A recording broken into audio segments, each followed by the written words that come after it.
Hello दोस्तों, नमस्कार। जैसे कि हम लोगों ने ऑर्गेनिक केमिस्ट्री का बेसिक कंसेप्ट बेसिक क्लास को शुरुआत की है, जिसमें से हम लोग पार्ट 1 और पार्ट 2 ऑलरेडी कर चुके हैं। यहाँ से हम लोग देखेंगे पार्ट 3 के। पार्ट 3 में हम लोग देखेंगे ओवरऑल कार्बनिक रसायन को दिखाते हैं किसके द्वारा है, उसका बॉन्ड लाइन फार्मूला क्या होती है, स्ट्रक्चर फार्मूला क्या होती है, कंडेंस फार्मूला क्या होती है और थ्री डायमेंशनल फार्मूला क्या होती है। आप लोगों ने पार्ट 1 और पार्ट 2 का वीडियो अगर लेक्चर नहीं देखे हो तो उसको जरूर देखें। देन आप लोग आगे बढ़िएगा पार्ट 3 के लिए। तो शुरुआत करते हैं हम लोग पार्ट 3 की क्लास, ठीक है, कि ऑर्गेनिक केमिस्ट्री में सबसे पहले आते हैं कार्बनिक यौगिक को दिखाते हैं कितने तरह से। तो कार्बनिक यौगिक को टोटल हम 4 तरीके से दिखा सकते हैं। पहला है आपका कंप्लीट स्ट्रक्चरल फार्मूला द्वारा, ठीक है, जिसमें हम लोग कंप्लीट स्ट्रक्चरल फार्मूला द्वारा दिखा सकते हैं। दूसरा कंडेंस फार्मूला द्वारा, ठीक है। तीसरा बॉन्ड लाइन फार्मूला और चौथा होती है आपका थ्री डायमेंशनल फार्मूला।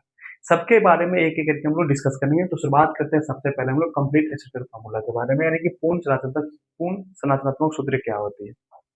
देखा जाए सबसे पहले CH4 को हमको दिखाना है कंप्लीट स्ट्रक्चर फार्मूला का फॉर्म, बहुत ही सिंपल है। अब CH4 में देखो एक बार कार्बन की संख्या कितनी है, तो साफ साफ दिख रहा है कि कार्बन की संख्या यहाँ पर 1 है। तो बीच में लिखेंगे हम लोग कार्बन। हाइड्रोजन की संख्या कितने हैं, 4। तो इसके चारों तरफ से लगा देंगे हम लोग हाइड्रोजन। 1 2 3 और एक रहा ही 4।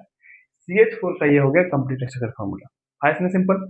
अगला क्वेश्चन को देखते हैं, ये भी बहुत सिंपल है। कार्बन की संख्या कितनी है, 2। तो पहले लिखेंगे कार्बन, ठीक है। इसके बाद लगाएंगे CH4। तो CH4 लगाने के लिए एक इधर लग जाएगा, एक इधर, ठीक है, एक इधर और एक इधर। 4 पुल गए। आप जानते हैं कि कार्बन जो है वो 4 बॉन्ड बनाता है। तो 2 हाइड्रोजन पूरा कर चुके हैं।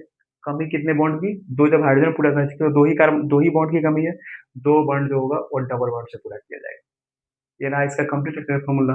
अब देखें C2H5OH का, ठीक है। कार्बन की संख्या सबसे पहले देख लेते हैं कितने हैं, 2। तो 1 और ये रहा 2। इसके बाद इसमें हाइड्रोजन कितने हैं, 5। तो एक हाइड्रोजन इधर लगाएंगे, 1 2 3 4 और एक रहा ही 5। उसके साथ क्या लगा हुआ है, OH। तो यहाँ पर लगा देंगे OH, ठीक है। ये हुआ इसका कंप्लीट फॉर्मूला। ध्यान रखें जब कंप्लीट फॉर्मूला निकालते दौरान ये निकालने के दौरान ये देखेंगे कोई भी कार्बन के पास 4 से ज्यादा बॉन्ड नहीं होने चाहिए, क्योंकि कार्बन कितने बॉन्ड बनाते हैं, 4।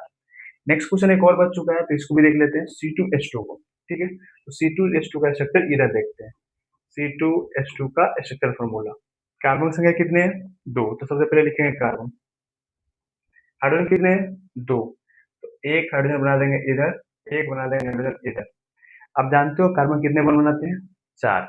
जब एक हाइड्रोजन इधर बना चुका है बॉन्ड, एक हाइड्रोजन उधर बना चुके हैं, तो इसके बीच में कार्बन कितने बॉन्ड बना रहे हैं, एक ही बॉन्ड बना रहा है, इधर एक बॉन्ड एक इधर बॉन्ड, और कार्बन बनाता है 4 बॉन्ड। तो कितनी बॉन्ड की कमी, 3 बॉन्ड की कमी। तो इस 3 बॉन्ड की कमी को पूरा करेंगे ट्रिपल बॉन्ड। ये हो गया इसका कंप्लीट स्ट्रक्चर फॉर्मूला। इतना सिंपल था, ठीक है। आगे बढ़ते हैं कंप्लीट स्ट्रक्चर फॉर्मूला के बाद कंडेंस फॉर्मूला। जैसे कि आप जानते हो कार्बनिक यौगिक का दूसरा तरीका होती है कंडेंस फॉर्मूला दिखा सकते हैं। कंडेंस फॉर्मूला चलते हैं। कंडेंस फार्मूला में आपको क्या होगी, आपको एक कंप्लीट स्ट्रक्चर फार्मूला दिया जाएगा। बस उसको क्या करना है, उसको समेट के, जो भी कार्बन उसको समेट के एक साथ लिख देंगे तो हो जाएगा क्या, कंडेंस फार्मूला। जैसे यहाँ पर साफ साफ दिख रहा है कार्बन है, इसके चारों तरफ हाइड्रोजन है। कितने हाइड्रोजन है, 4। तो कितने कार्बन हो गए, कार्बन हो गए 1। हाइड्रोजन कितने, 4। ये रहा आपका दिए गए स्ट्रक्चर का कंडेंस फार्मूला। इसमें देखते हैं, इसमें कार्बन कितने, तो एक और एक कितने हो गए, 2। तो लिखेंगे 2। हाइड्रोजन कितना, एक इधर एक इधर, टोटल कितने हो गए, 2। तो हो जाएगा C2H2। इधर आते हैं, इसमें देखना, इसमें कार्बन कितने, 2। इधर लिखेंगे 2।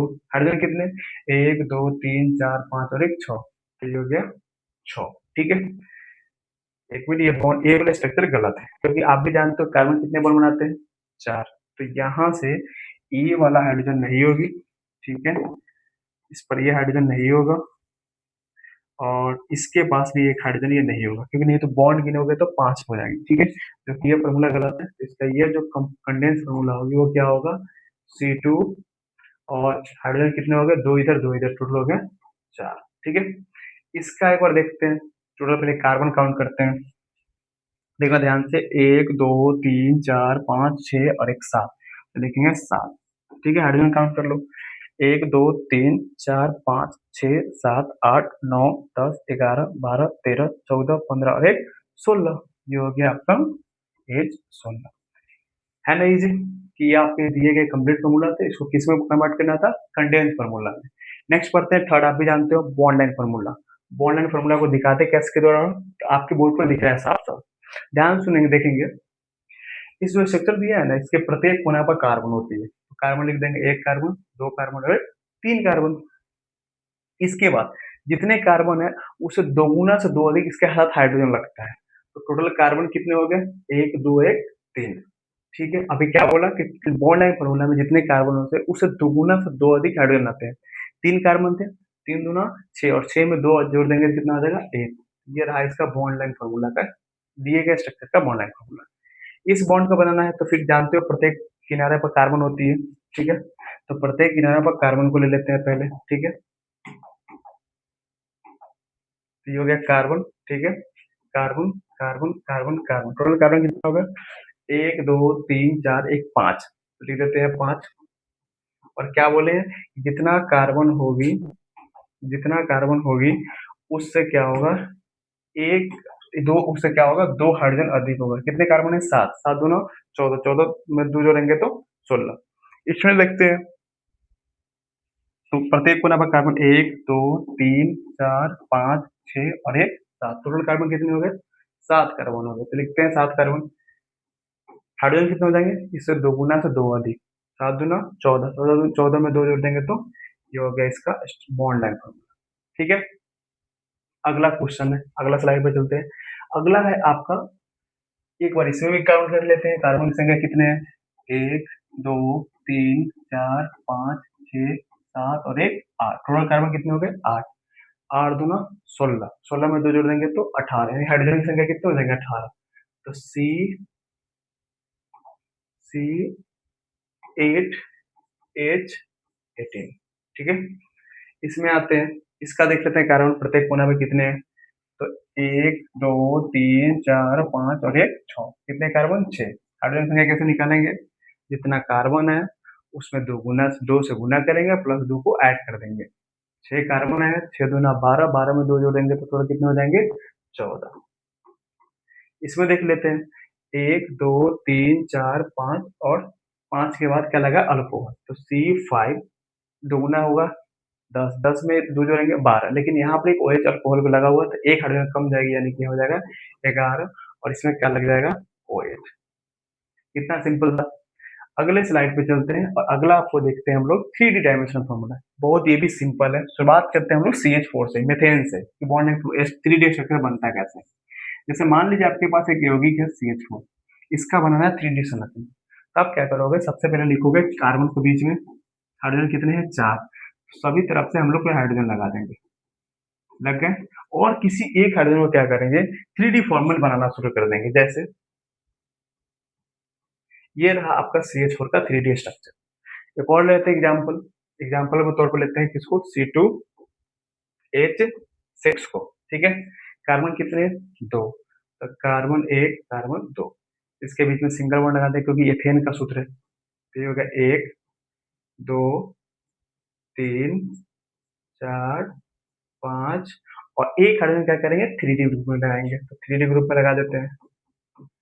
ये रहा इसका कौन सा फॉर्मूला, 3 डायमेंशनल फॉर्मूला। आगे चला जाए, चलिए आगे चलते हैं हम लोग। अगला टॉपिक स्टार्ट हो रही है फंक्शनल ग्रुप। इसमें कुछ, इस स्लाइड में कुछ ही फंक्शनल ग्रुप का नाम लिखा गया है, बाकी धीरे धीरे जैसे जैसे हम लोग आगे क्लास करते जाएंगे और बहुत सारे फंक्शनल ग्रुप आएंगे। तो सबसे पहले हम लोग देखते हैं इस फंक्शनल ग्रुप में इसके बारे में, तो देखते हैं एसाइल हाइड्राइड का। एसाइल हाइड्राइड का फॉर्मूला क्या होता है, COX। इसको हम एक और तरीका से दिखा सकते हैं कि आपका बीच में आएगा, एक मिनट, आपका बीच में आएगा क्या, कार्बन, यहाँ पर लगेंगे O, इधर आ जाएगा कोई एल्काइल ग्रुप और इधर लग जाएंगे X। ये एसाइल क्लोराइड का फॉर्मूला है। ठीक है, नेक्स्ट है आपका स्टर। स्टर को दिखाने के लिए फॉर्मूला क्या होती है, COOR। नेक्स्ट आपका कार्बोक्सिलेट आयन। कार्बोक्सिलेट आयन को दिखाने के लिए सिंपल सा COO माइनस लगा सकते हैं, या इसको ऐसे भी कर सकते हैं कि RC डबल बॉन्ड और इधर से यहाँ पर O माइनस। ठीक है, इसके बाद है कार्बोक्सिलिक एसिड, जिसका आप लोग 10th में ही पढ़े होंगे। इसका जो फंक्शनल ग्रुप होती है COOH होता है। इसको दिखाने का तरीका RCOO और इधर लग जाएगा आपका OH। एक बार ईथर को देख लेते हैं। ईथर का क्या होती है, सिंपल सा ROR, ठीक है। इसके बाद है आपका नाइट्राइल। नाइट्राइल को इसके द्वारा दिखाते हैं, CN से भी दिखा सकते हो, single bond C triple bond N के साथ आता है। कीटोन्स है, कीटोन्स का फॉर्मूला क्या होती है, RC डबल बॉन्ड O और फिर से R, ठीक है। इस दोनों में फर्क एक ही, अल्कोहल में यहाँ पर OH आता है, कार्बोक्सिलिक एसिड में OH आता है, और कीटोन में क्या होती है, R आता है। बस इतना ही फर्क है। इसके बाद है अल्डिहाइड। अल्डिहाइड को दिखाने के लिए हम लोग किसका फॉर्मूला यूज कर सकते हैं, सिंपल सा CHO के द्वारा, ठीक है। इसको एक और तरीका से हम लोग दिखा सकते हैं। वो तरीका क्या है, तो वो है आपको अल्डिहाइड को दिखाने का RC डबल बॉन्ड और इधर लग जाता है H। यहाँ पर जो आर है ना, इसी को हटाकर कोई अल्काइल ग्रुप जुड़ता है, चाहे एथाइल, मिथाइल, प्रोपाइल, ब्यूटाइल, कुछ भी जुड़ सकता है, ठीक है। अगला फंक्शनल ग्रुप है आपका हाइड्रोक्सी यानी कि अल्कोहल। अल्कोहल को दिखाने के लिए किसका प्रयोग करते हैं, OH को। आप बढ़िया तरीके से जानते हैं अल्कोहल को, ठीक है। इसके बाद हम लोग शुरुआत करते हैं हाइलाइट्स। हाइलाइट्स को एक साथ दिखाते हैं, इसमें मुख्य रूप से हम चार हाइलाइट को लेते हैं, फ्लोरीन, क्लोरीन, ब्रोमीन और आयोडीन को लेते हैं भाई। चलो अगला, अगला है एरिन। एरिन नॉर्मली सिंपल समझो बेंजीन रिंग पर कोई भी बॉन्ड हो जाए तो एरिन हो जाएगी, ये एरिन है, माने कि बेंजीन रिंग पे। इसके बाद एल्काइन। एल्काइन का नाम सुने 10th में, alkene, alkyne, alkyne, aliphatic hydrocarbon. Alkyne में कौन सा बॉन्ड, ट्रिपल बॉन्ड। एल्कीन में कौन सा बॉन्ड, डबल बॉन्ड। और एल्केन में कौन सा बॉन्ड होती है, सिंगल बॉन्ड होता है भाई। चलो आगे देखते हैं कुछ अदर इंपॉर्टेंट महत्वपूर्ण समूह कौन कौन सा है। तो यहाँ पर नाइट्रो लिखा गया NO2, तो सर का है आपका एमिनो। और कुछ लिखे गए हैं, तो मेरे अनुसार शायद इस क्लास में इतना ही होगा। तो थैंक यू फॉर वॉचिंग, और आप लोग इसी तरीके से क्लास को कंटिन्यू करते रहे, ताकि आप 2027 में बेहतर से बेहतर मार्क्स गेन कर सके। एक बार फिर से आपको धन्यवाद। मिलते हैं हम लोग नेक्स्ट क्लास में। Thank you.